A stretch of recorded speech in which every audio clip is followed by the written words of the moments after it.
Hey, what's up guys? Welcome back to the vlog. So, for today's vlog, I thought I would talk about a little bit something about my history, something about my past. And from what you saw in the beginning,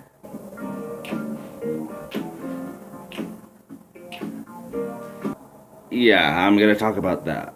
On today's vlog, I'm gonna talk about my history with dance and how dance has affected my life. So when I talk about my dancing past, I kind of tend to avoid this subject, to be honest.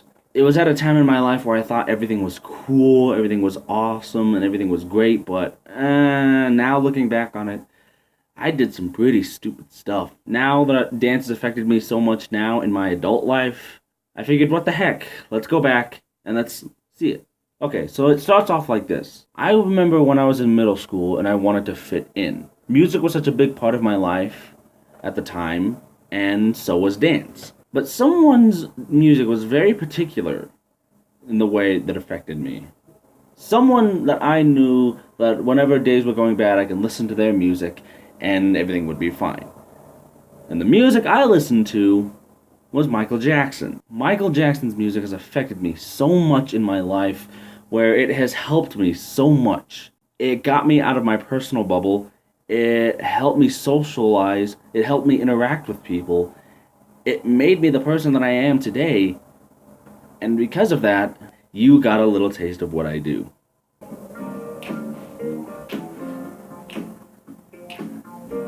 Yeah.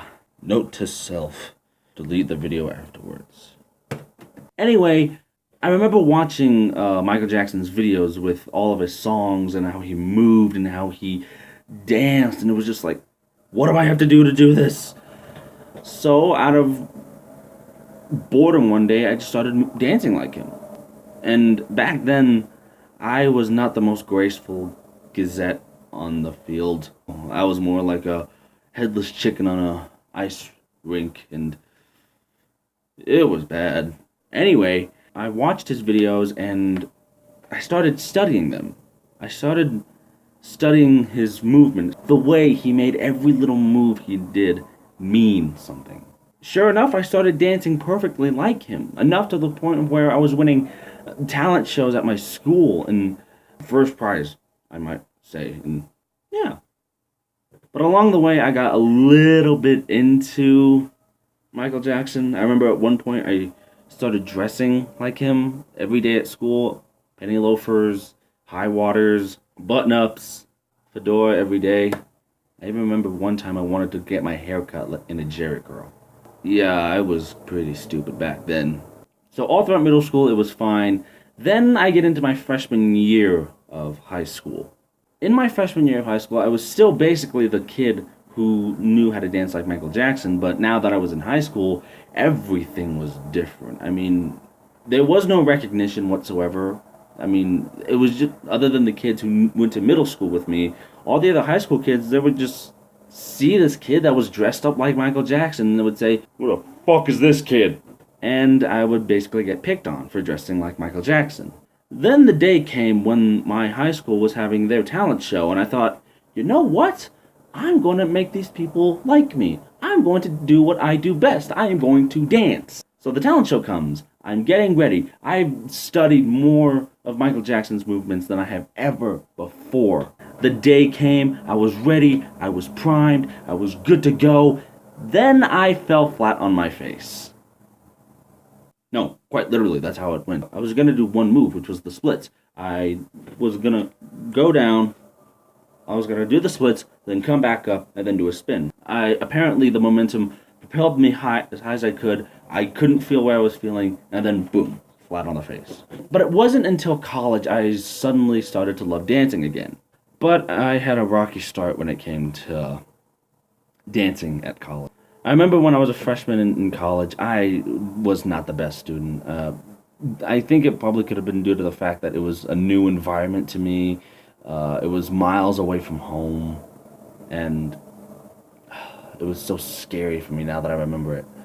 For those of you that don't know, I am a theater major, and one of the requirements to get my degree in theater is I have to take a dancing class. I remember the first dancing class I took in my freshman year was modern dance. Let's just say I didn't show up half the time. Another contributing factor of me not showing up to my dance class half the time was probably because of the teacher. When I first saw her, she was a bit scary for me, and I thought, I'm too nervous. I don't want to do this. No, I don't want to do this. So I ended up trying to avoid her as best as I could by not going to her classes.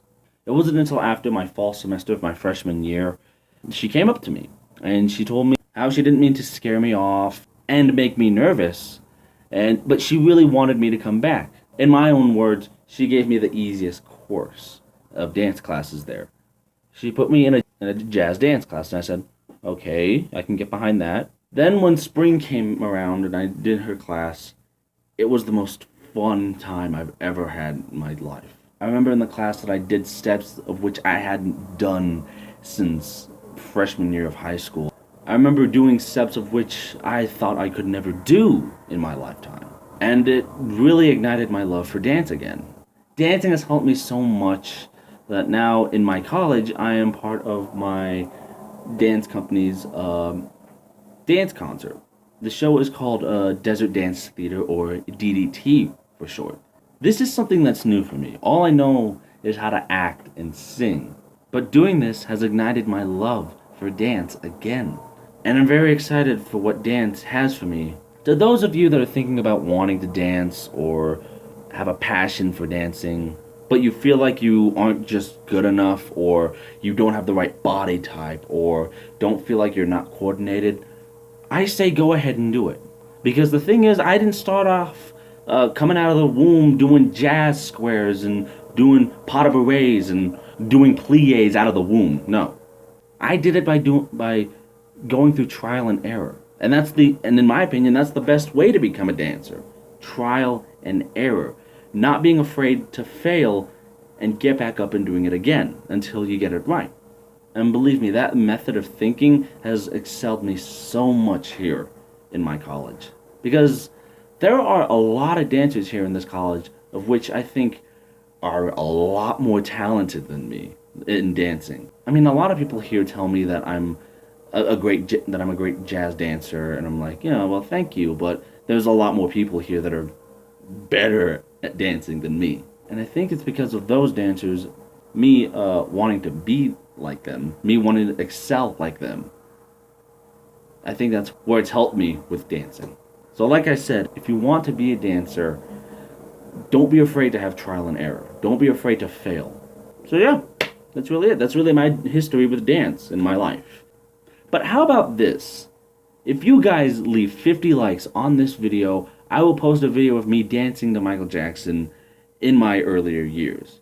But if you guys leave 100 likes, somewhere in the future I'll post a video of me dancing to Michael Jackson. So, that is the challenge. Leave 50 likes and I'll post a video of my earlier performances to Michael Jackson. Leave 100 likes. Somewhere in the future I will post a video of me dancing to Michael Jackson. Please let it only be 50, because I am not fit enough to dance like that again.